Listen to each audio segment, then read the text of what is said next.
मैं एक ऐसे दस्तावेज पे अपनी बात रखने का मुझे सौभाग्य प्राप्त हुआ है जो हमारे लोकतंत्र की प्रेरणा है और हर भारतीय के जीवन का मार्गदर्शक तत्व भी है। अध्यक्ष महोदय, जब हमें आजादी मिली तब कई देशों ने हमारा मजाक उड़ाया था,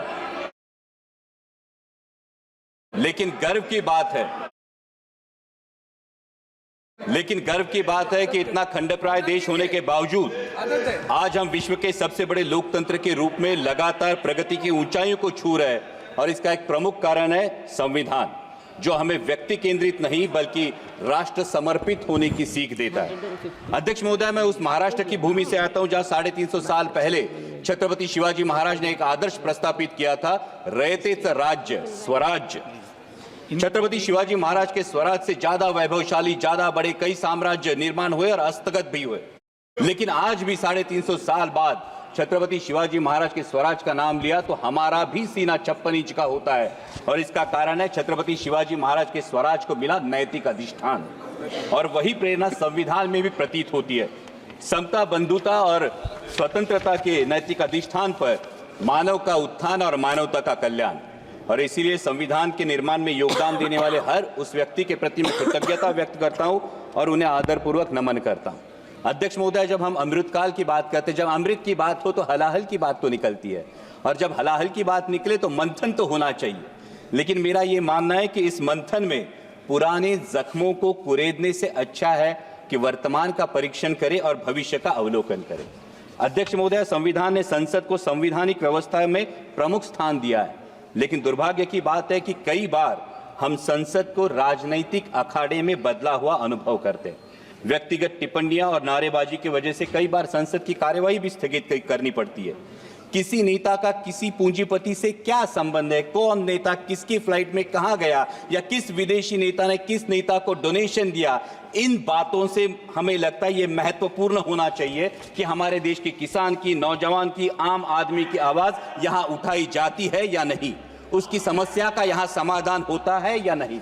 अध्यक्ष महोदय, हम देश हित के मुद्दों पर चर्चा चाहते हैं, बहस चाहते हैं, ना कि राजनीतिक नारेबाजी, और ये सत्ता पक्ष हो या विपक्ष, दोनों को ध्यान में रखना चाहिए। अध्यक्ष महोदय, संविधान में सामाजिक, आर्थिक और राजनीतिक न्याय की बात की है। जब आर्थिक न्याय की बात हो तो हमें सोचना चाहिए कि क्या हम सही मायने में देश की जो सबसे बड़ी आबादी है उन किसानों को आर्थिक न्याय प्रदान कर सके। उनकी मेहनत का, उनकी फसल का क्या उन्हें सही दाम मिल पा रहा है। प्याज हो, सोयाबीन हो, दूध हो या कपास उत्पादक, किसी भी किसान से अगर आज हम पूछे कि वह आज की स्थिति में वो खेती आउट ऑफ चॉइस कर रहा है या आउट ऑफ कंपल्शन, ये तो मानना पड़ेगा, हर किसान को ये कहना पड़ेगा ये आउट ऑफ कंपल्शन उसे खेती करनी पड़ रही है, क्योंकि उसके पास दूसरा कोई चारा नहीं है, रोजगार का दूसरा कोई जरिया नहीं है। सरकार किसान सम्मान जैसी योजनाएं तो लाती है, लेकिन किसान का असली सम्मान तभी होगा जब उसकी फसल को सही दाम मिलेगा। किसानों के हित में देश की इंपोर्ट और एक्सपोर्ट पॉलिसीज बनाई जाएंगी। जो आर्थिक न्याय की बात किसानों को लागू होती है, वही बात देश के नौजवानों को भी लागू होती है। संविधान में गरिमापूर्ण जीवन की बात की गई है, लेकिन हर इंटरव्यू की लाइन में खड़े हुए नौजवान युवकों की भीड़ देखे या प्यून की नौकरी के लिए पीएचडी के छात्र कतार में खड़े देखे तो हम ये सोचने पर मजबूर हो जाते हैं कि क्या देश के भविष्य को हम गरिमापूर्ण जीवन दे रहे हैं, क्या उनकी शिक्षा के अनुसार उन्हें आर्थिक न्याय दे पा रहे हैं।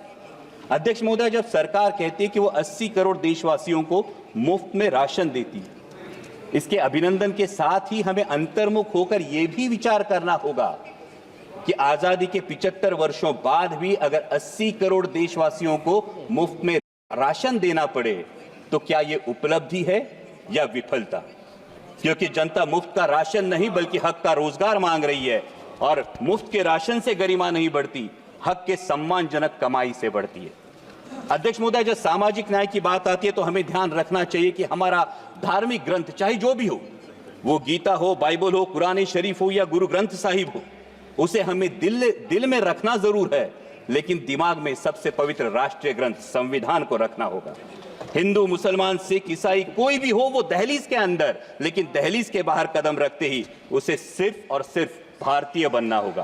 तभी तो संविधान के धर्मनिरपेक्षता के तत्व का सम्मान होगा। किसी मस्जिद के नीचे क्या है या मंदिर के पीछे क्या है, इस चर्चा में जाने वाला न्यायपालिका, मीडिया तथा सरकार का वक्त अगर राष्ट्र निर्माण और देशवासियों की प्राथमिकता के लिए सदुपयोग में लाया जाएगा तो इसमें देश का हित होगा। अध्यक्ष महोदय, हमारा संविधान हमें असहमति की भी अनुमति देता है, लेकिन वर्तमान में कुछ तत्व सरकार से असहमति रखने वालों को देशद्रोही करार देने लगते हैं। अध्यक्ष महोदय, क्या ये असहमति के तत्व का सम्मान है?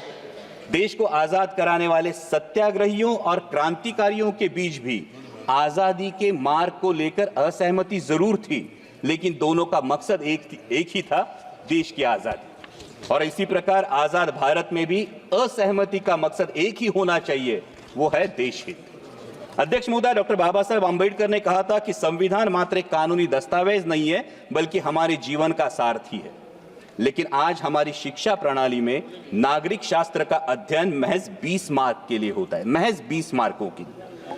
और शालेय शिक्षा के बाद तो जैसे आम नागरिक का नागरिक शास्त्र से हाथ ही छूट जाता है। आज हम देख रहे हैं कि शहरी आबादी लगातार बढ़ती जा रही है, लेकिन शहरों में वोटिंग परसेंटेज लगातार घटता जा रहा है। कई मतदाताओं तो ये तक पता नहीं होता कि स्थानिक स्वराज्य संस्थाओं का काम क्या है, विधानसभा का काम क्या है और संसद का काम क्या है।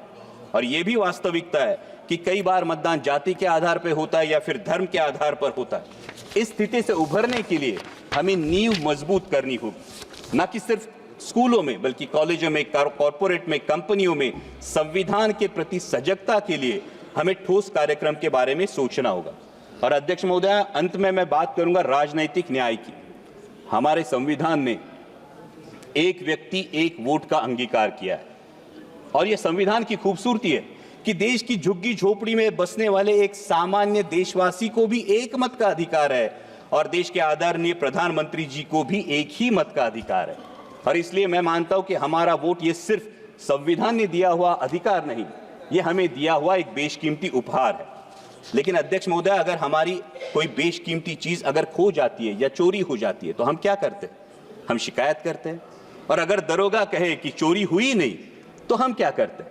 फिर हम अपने आप से तहकीकात करने की कोशिश करते हैं, हम तफ्तीश करने की कोशिश करते हैं। लेकिन अध्यक्ष महोदया, महाराष्ट्र के विधानसभा चुनाव में कई मतदाताओं को आशंका है कि या तो उनका दिया हुआ वोट खो गया या फिर चोरी हो गया। लेकिन दरोगा ने कहा ऐसा कुछ नहीं हुआ।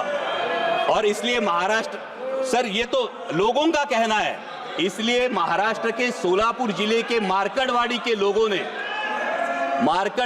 लोगों ने बैलेट पेपर पर यह जानने की कोशिश की कि उनका मत गया कहां, लेकिन प्रशासन ने इस पर रोक लगा दी। इन्होंने, मैं ये डिस्क्लेमर ही देता हूं, मैं ईवीएम से आया हूं, लेकिन जिन मतदाताओं की ये आशंका है उन मतदाताओं की बात यहां रखना मैं समझता हूं मेरा कर्तव्य है। ना उन्होंने इलेक्शन पे अविश्वास दिखाया था, ना उनको फैसले पे आपत्ति थी, क्योंकि वहां पे तो उम्मीदवार जीत के आया है। फिर भी लोग जानना चाहते हैं वोट कहां गया, खो गया या चोरी हो गया। लेकिन उन्हें यह करने से मना करना, क्या यह राजनीतिक अधिकार है? अध्यक्ष महोदय, लोकतंत्र में चुनाव प्रक्रिया की बहुत अहम प्रक्रिया है। और महाराष्ट्र में विधानसभा चुनाव के बाद, जैसा मैंने कहा, मैं चुन के आया हूं ईवीएम पे, लेकिन मतदाताओं में एक संभ्रम है, एक असमंजस है और कई सारे संदेह, कई सारी आशंका है। लोकसभा चुनाव के बाद महज 6 महीनों में लाखों मतदाताओं के नाम मतदाता सूची में जुड़े हैं, और इलेक्शन कमीशन बार बार मांग करने के बाद भी ये सूची विपक्ष को नहीं सौंप रही है। उसी के साथ में जो सुप्रीम कोर्ट की गाइडलाइंस थी, जो 5% वीवीपैट कंट्रोल यूनिट और बैलेट यूनिट का वेरिफिकेशन होना था, ये सुप्रीम कोर्ट के गाइडलाइन के बावजूद अचानक इलेक्शन कमीशन ने नई एसओपी जारी की है, जिसमें ये वेरिफिकेशन नहीं होगा, बल्कि पूरी मेमोरी बर्न करके सिर्फ उसमें मॉक पोल कराया जाएगा। तो इससे असमंजस और भी बढ़ जाता है। हमारी मराठी में कहावत है, कर नाही त्याला डर कशाला, कुछ किया ही नहीं तो डरते क्यों, हाथ कंगन को आरसी क्या। और इसलिए अध्यक्ष महोदया, ये शंका उत्पन्न होती है, क्या कुछ छुपाने की कोशिश हो रही है? क्या दाल में कुछ काला है या पूरी दाल ही काली है?